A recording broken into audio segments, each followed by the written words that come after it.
A crucial window of time. Doctors monitoring dozens of patients who might have come in contact with that patient in Dallas. And this would be the time when anyone would begin to show symptoms if they caught it. In the meantime, something else we've learned. All eyes on that Dallas hospital, the patient now in critical condition on a ventilator. And now he's receiving an experimental drug. It's not been used for Ebola before to try to save his life. Meantime, from the heartland tonight, these images from Nebraska, where that American journalist, a photographer infected with the virus, arrived in the U.S. today. There he is, suited up in white, wearing a little blue mask, getting onto that stretcher himself.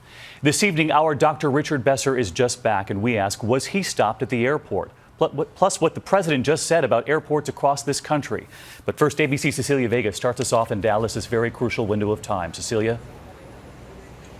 David, good evening to you. Thomas Duncan is on his 8th day in isolation here at this hospital. As you mentioned, he's on that ventilator. He is receiving dialysis after kidney failure, and doctors say his condition is worsening. He's now in critical.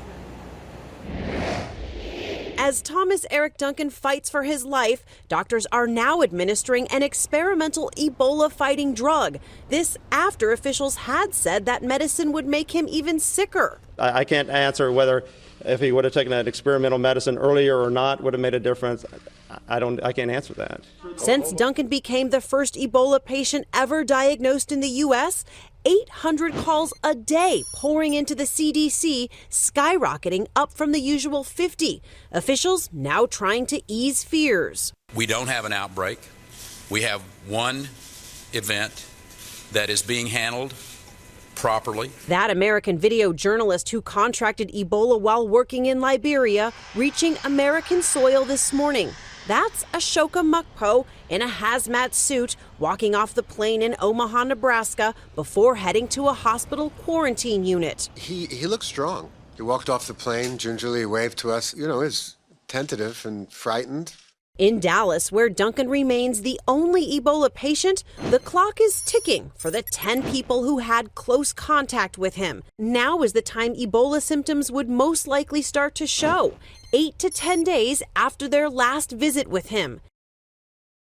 Also today, hazmat teams finished cleaning out that Dallas apartment where Duncan had been staying with his family. That is where they could have been exposed. Those teams destroyed nearly everything inside except for just a couple of personal items, including some photos and a family Bible. David? Cecilia Vega leading us off. Cecilia, thank you. The president, meanwhile, just before we came on the air tonight, said about Ebola and American airports that the administration is, quote, going to work on protocols, going to do additional passenger screening both at the source and here in the United States. But soon after, White House aides saying additional screening measures remain under discussion. No decisions have been made, so let's get right to our Dr. Besser, who is just back from Liberia. It is great to have you back. And I'm curious, you just talked to your sources at the CDC. Are there any plans in place? They tell me they would consider any options that would truly make us safer. But for incoming screening to work, you'd have to have symptoms. You'd have to have symptoms because that's when you're contagious and when people would know. I'm curious, did they ask you when you came back? They did. My passport was flagged because of the reporting I'd been doing. They were aware of the reporting, but were they asking other passengers where they had traveled to? They hadn't. And you're convinced that might not even help? It wouldn't, but the outgoing screening is so important. When I left Liberia, they took my temperature 3 times. They asked me detailed questions. They looked to see if I was healthy.